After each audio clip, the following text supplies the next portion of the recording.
তরকারিটা হয়ে গিয়েছে, আমি একটু নেড়ে নামিয়ে ফেলবো। তরকারি রান্না শেষ।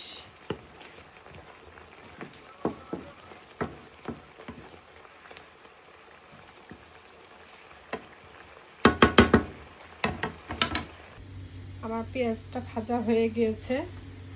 আমি যেহেতু নারকেলের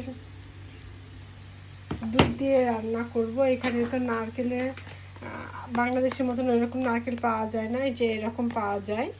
এটা আমি গরম পানিতে ভেজাবো, ভিজিয়ে আমি দুধ বের করব। এই যে আমি দুধ বের করে ফেলেছি, পানিতে ভিজিয়ে চটকায় দুধটা বের করে ফেলেছি। এখন আমি একটু দিয়ে দেব মশলা কষানোর জন্য, বাকিটা পরে দেব। আমি একটু রসুন বাটা দিয়ে দিচ্ছি,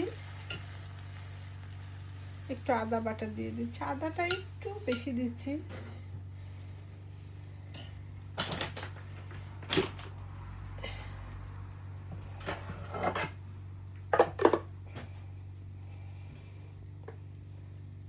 সামান্য আমি একটু মরিচের গুঁড়া দিয়ে দিচ্ছি, কাঁচামরিচ দিয়েছি যেহেতু। আমি একটু হলুদ দিয়ে দিচ্ছি। সব কিছু আন্দাজ মতন, যে যেরকম খাবে সে সেরকমভাবে দেবে। আমি আমার আন্দাজ মতন দিচ্ছি। এটা হচ্ছে গোলমরিচ, গরম মশলার গুঁড়া, সব রকম গরম মশলা সেটার গুঁড়া। এটা হচ্ছে ধনের গুঁড়া। ধনের গুঁড়াটা আমি অল্প দেবো, যেহেতু এখন গরম পড়ছে, বেশি মশলা খেলে সমস্যা হতে পারে। এটা আমি জিরা দিচ্ছি।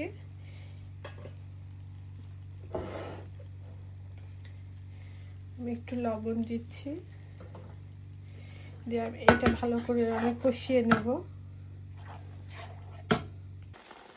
আমি এই জন্য ধনেপাতা দিচ্ছি। এখানকার ধনেপাতাগুলো সিদ্ধ হয় না, বাংলাদেশের ধনেপাতাগুলো সিদ্ধ হয়ে যায়। এগুলো একটু দরকরচা টাইপের ধনেপাতা, ফ্রিজে থাকে। এরা নিয়ে আসে অনেক দূর থেকে, নিয়ে এসে এগুলো ফ্রিজে রেখে দেয়, শক্ত মতন হয়ে যায়, ডাঁটাগুলো সিদ্ধ হতে চায় না। আমি একটু আগে দিয়ে দিলাম। এবার আমি তরকারিটা নেড়ে দেবো ভালো করে।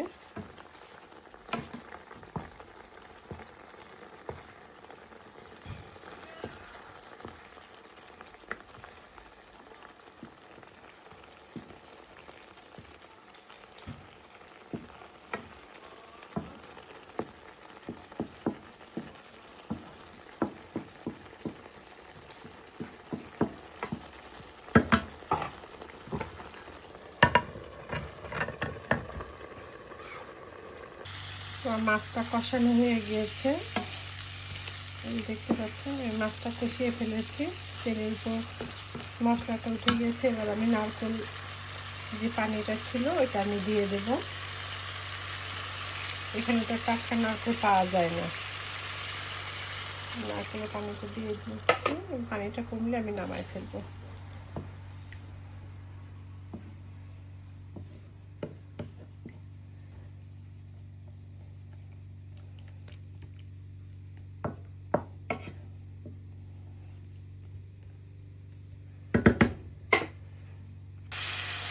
মশলা কষানো হয়ে গিয়েছে, দেখতে পাচ্ছেন মশলাটা তেলের উপর উঠে গেছে। এরপর যে আমি চিংড়ি মাছটা দিয়ে দেবো, একটু নেড়ে আমি নারকেলের পানিটা দিয়ে দেবো। চিংড়ি মাছটা আমি দিয়ে দিয়েছি, একটু নাড়াচাড়া করে নারকেলের পানি দিয়ে ঢেকে দেবো। আমি একটু চিংড়ি মাছ, আমি যে তেলে চিংড়ি মাছটা ভেজেছি ওই তেলে একটু পেঁয়াজটা ভেজে নেব।